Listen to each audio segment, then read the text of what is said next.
Assalamu alaikum wa rahmatullahi wa barakatuh, bismillahi wa rahmani wa rahim.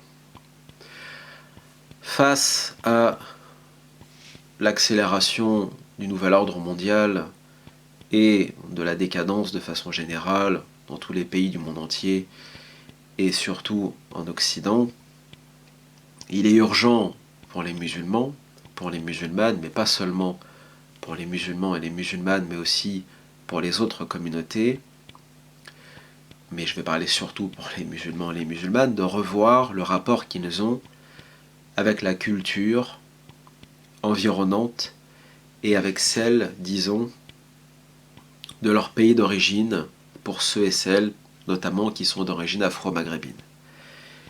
Alors je sais que certains vont encore me traiter de raciste, de frustré, de cinquième colonne, de bon, enfin bref, moi ce qui m'intéresse c'est de tirer les musulmans vers le haut et de les rapprocher un maximum de l'essence et des finalités de leur texte et de leur religion.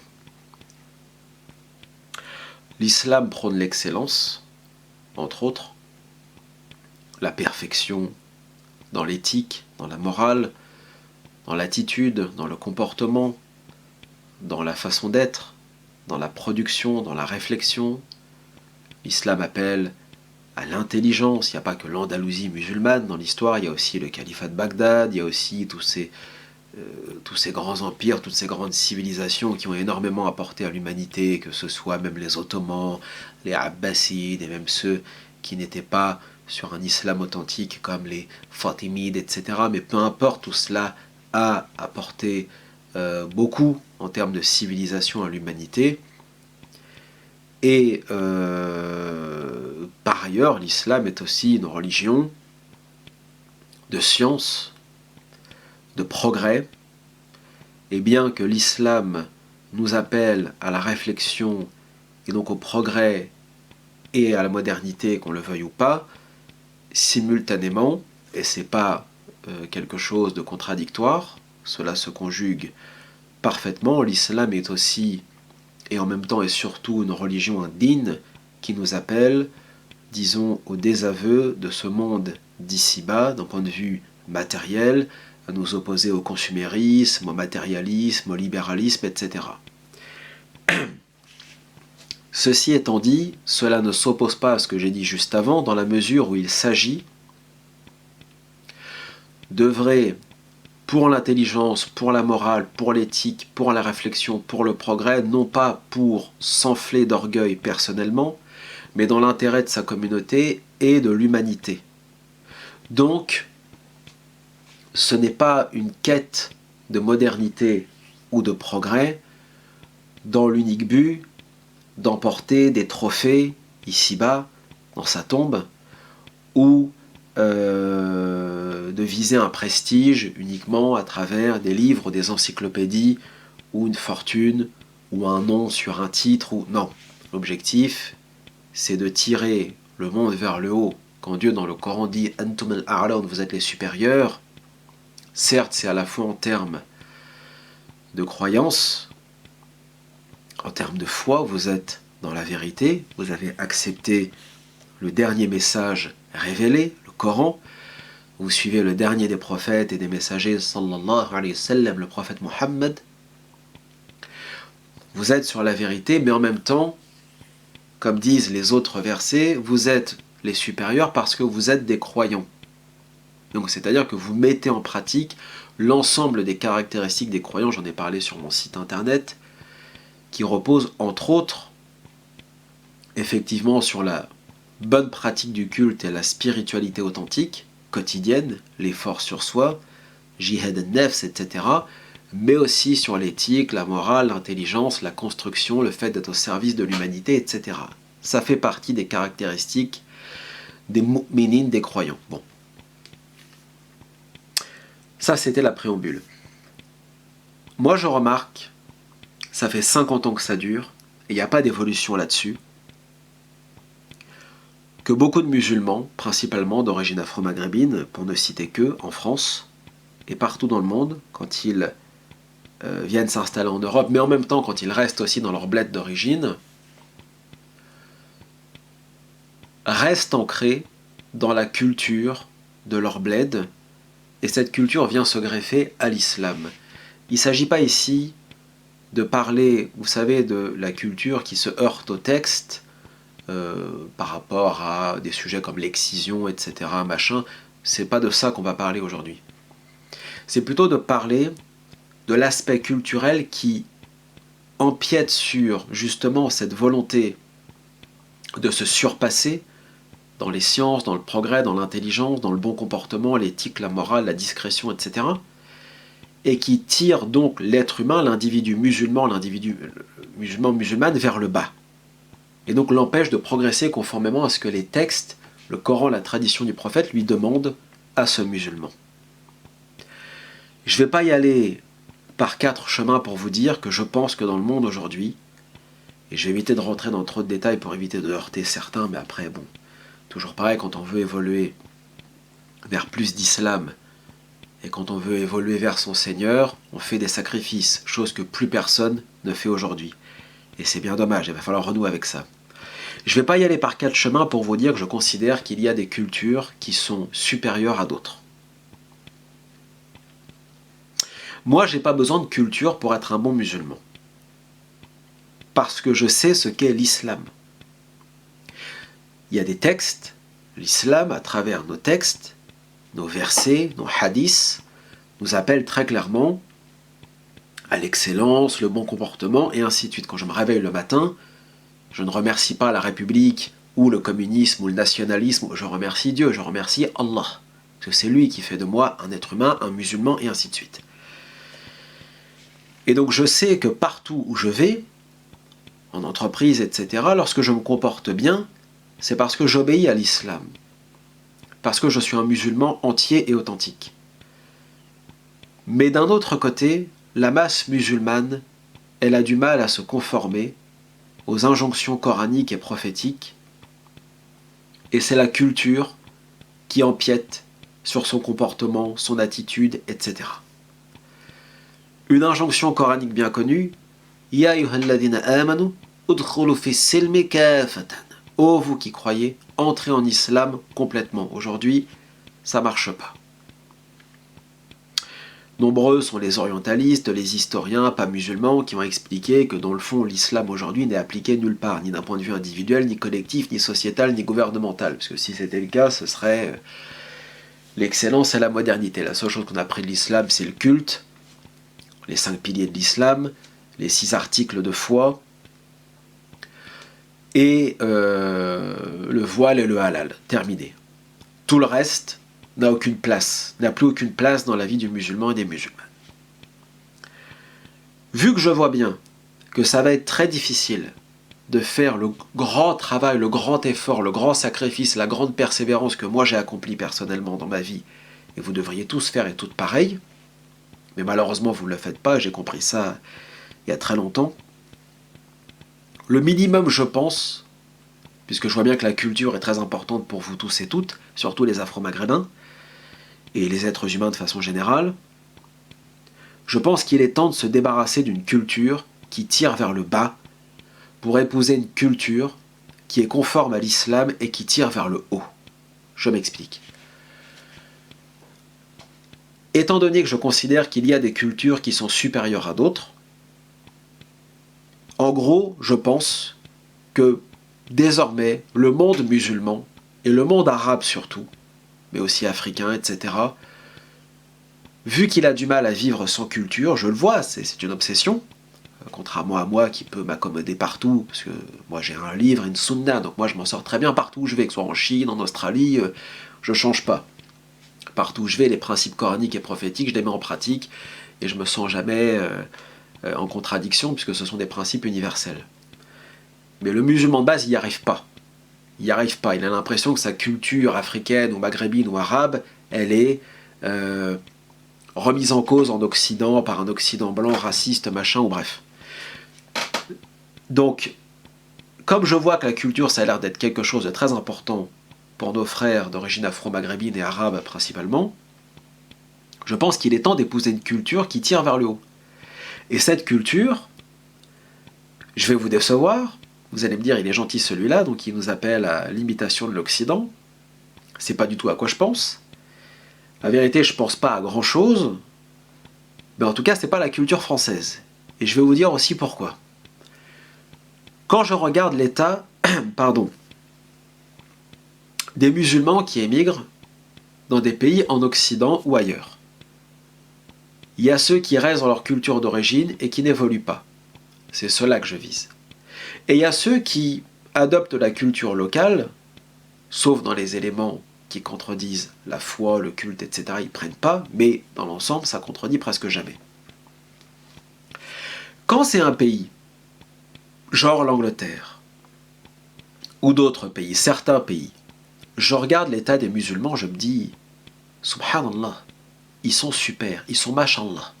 Comportement exemplaire, bac plus 10, ils réussissent, ils sont pas mendiants, ils ont des lobbies, des hôpitaux, ils ont ouvert des magasins, des supermarchés, des cercles de réflexion.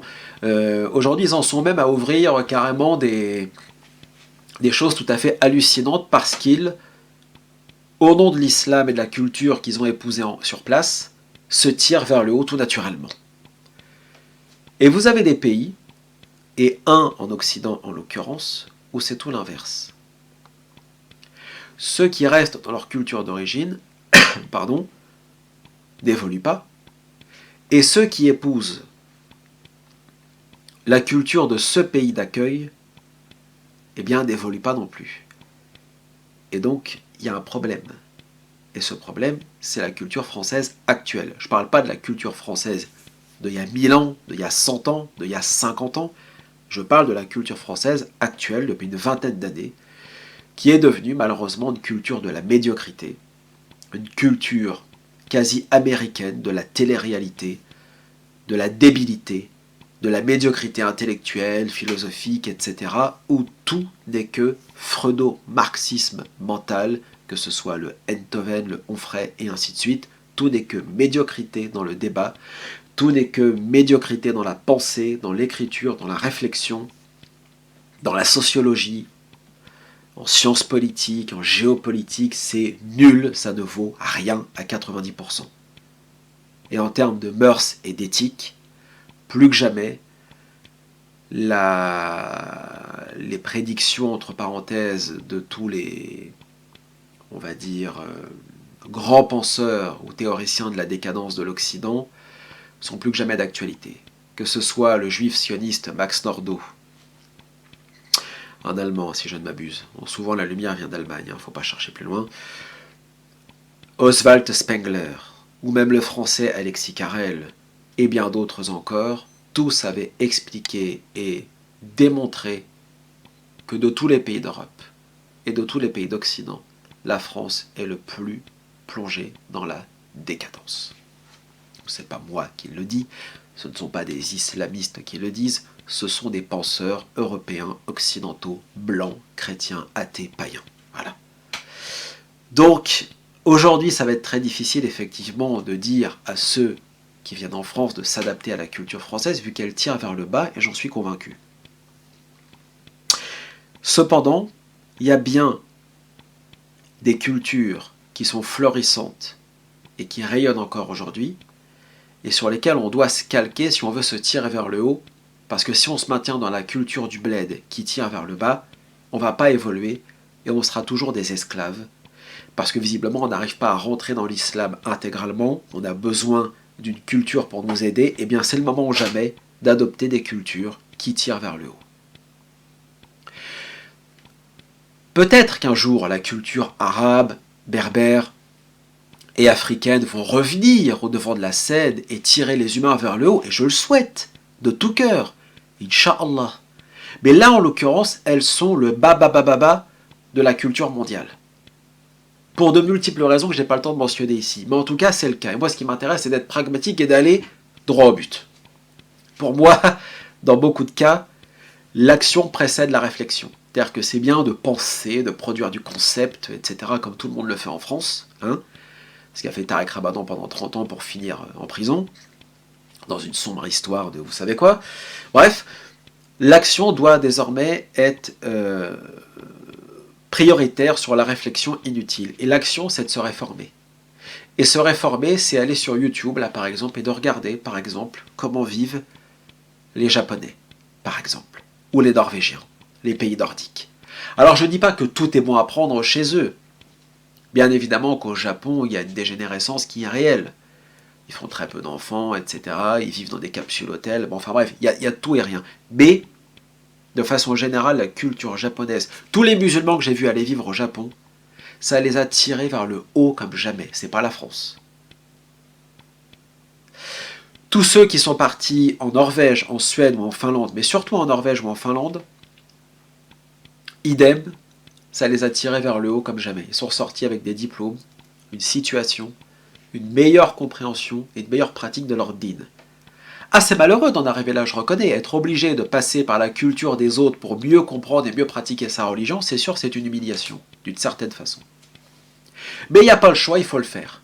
Parce que tant qu'on restera dans un islam primitif, qui est dicté par une culture du bled, qui se situe, si je prends le cas du Maghreb, entre les youyou, le rail, la fainéantise, la vulgarité, l'agressivité, ça c'est surtout en Algérie, bah oui, je suis honnête, moi je suis là pour réformer, je suis pas là pour vous dire c'est bien les frères, continuez comme ça, non. Une certaine culture africaine également, et une culture arabe, de l'arrogance, du tribalisme qui consiste à dire nous sommes les Arabes, les descendants du prophète, sallallahu alayhi wa sallam, donc voilà, on n'a plus rien à faire, on a déjà atteint le paradis, mais enfin bref, ces gens-là sont voués à l'échec et à la destruction. Et c'est comme ça qu'on est colonisable. Je veux dire, si à un moment donné vous n'êtes plus dans l'ijtihad, dans l'effort d'interprétation, dans la pensée, dans la réflexion et dans la volonté de mettre en place des projets réels, ce que font plein de gens dans le monde musulman, même dans le monde arabe, j'en doute pas, je les vois, mais ils sont minoritaires.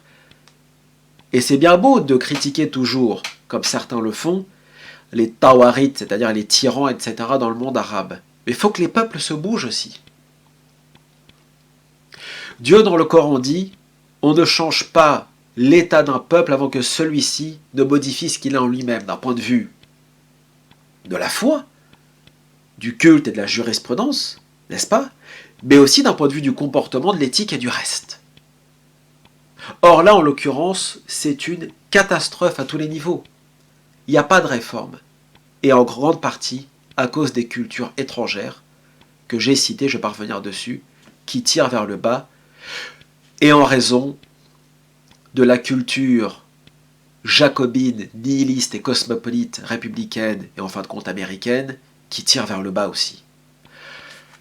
Dans des pays tout aussi libéral en apparence, comme la Norvège, le Japon, la Suède, la Finlande, l'Islande, etc., qu'est-ce qu'on remarque? De la pudeur, de la discrétion, de l'intelligence, du renoncement au matérialisme, à la bêtise. Le mix de la culture arrogante et schizophrénique du bled, couplé à la sale culture judéo-protestante américaine, donne aujourd'hui les hijabeuses sur Instagram et les dayouth dont j'ai déjà parlé.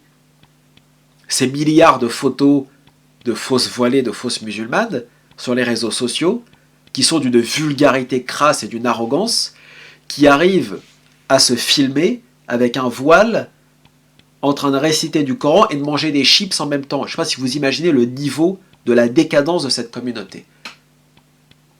Et ça, c'est lié principalement au contour culturel à la fois américain, décadent, et là quand je parle d'américain, vous imaginez bien que je ne parle pas de l'américain du fin fond du Texas ou du Montana avec ses bœufs, ses vaches et ainsi de suite. Je parle de la côte est ou de la côte ouest, c'est-à-dire de la culture rap urban street new-yorkaise et de la culture voyou, racailleuse, narcotrafiquant de Los Angeles. C'est ça aujourd'hui qui domine les États-Unis et qui domine la France en grande partie, à travers le rap et ainsi de suite. Il nous faut inévitablement une culture qui soit proche de nos textes, pour nous tirer vers le haut. Je ne vais pas rentrer dans le débat de la musique, etc., encore une fois, ou de la culture dans le sens secondaire, les vêtements, et ainsi de suite. C'est vrai que c'est pas haram dans l'immédiat de sortir dans la rue, avec un survêtement, etc. Mais sur un musulman qui est censé incarner l'ihsan, la perfection, ça fait tâche quand même. Vous voyez ce que je veux dire? Il y a quand même un écart considérable entre la musulmane britannique dans son beau manteau, comme on les voit sur Internet, et la gilbabeuse de la street en France. Mais c'est bien normal. Le mélange de la culture du bled, on s'en fout de tout complètement, plus la culture franchouillarde, bien beauf, bien ritonne, bien ringarde, qui tire vers le bas, qui n'a plus rien à voir avec Massignon, Henri Laouste, et éventuellement le maréchal Pétain. Bon, je m'enfonce un peu, mais c'est pas grave. C'est quand même autre chose.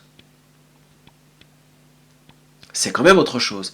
Donc, si on ne veut pas mourir religieusement et spirituellement, et si on ne veut pas se faire grand remplacé, si je puis dire, idéologiquement, parce qu'il y en a d'autres qui poussent derrière. Il y a les pasteurs protestants qui viennent d'Afrique, il y a les Mormons, il y a les témoins de Jéhovah, il y a du monde qui attire vers quelque chose de beaucoup plus en apparence pacifique, que l'islam barbare qu'on voit partout, qui égorge dans les églises à Nice, etc. Parce qu'il faut dire la vérité, voilà l'image que le Français de base, il a du musulman dans sa tête. Vous voyez ce que je veux dire? Donc, si on veut se préserver, on doit adopter un comportement et une culture qui sied à notre din. Il ne s'agit pas, parce que j'entends déjà les musulmans, surtout les crétins wahhabites, parce que ce sont eux qui tirent la communauté musulmane vers le bas depuis 20 ans en France, nous sortir leur éternel hadith qui dit que celui qui ressemble à un peuple, il en fait partie. Bon, hadith très peu authentique déjà dans un premier temps, mais éventuellement, moi je l'accepte, il n'y a pas de problème.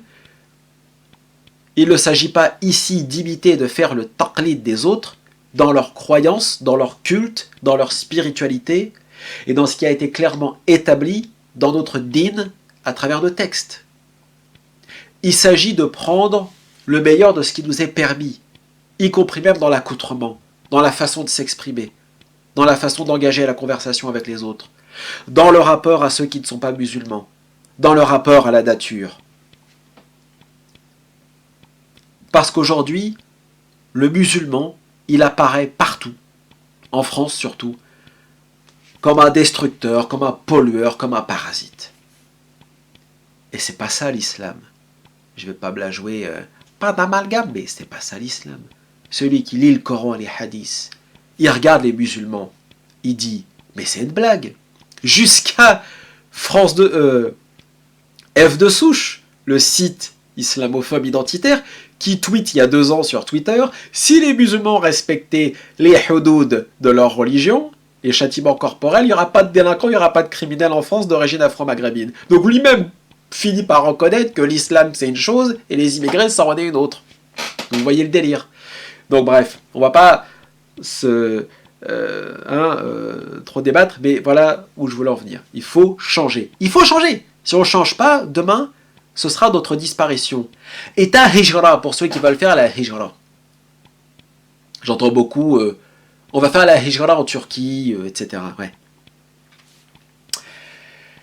Est-ce que tu penses que les Turcs, ultranationalistes, lougris, machin, etc., ont très envie d'accueillir chez eux des gens qui étaient déjà connus au bled pour être des parasites, ils sont venus en France, ils ont parasité, et ils vont débarquer en Turquie pour faire quoi? Pour s'assimiler à la culture turque? Mais c'est faux. Vous ne l'avez pas fait en France, vous ne le ferez pas en Turquie. Donc, tu peux tourner sur toute la planète comme ça toute ta vie. À la fin, ne te demande pas si les uns et les autres sont racistes ou islamophobes. Demande-toi si le problème ne vient pas de toi, de ton comportement, de ton attitude et ainsi de suite. Voilà, c'est comme ça qu'il faut penser. Hein?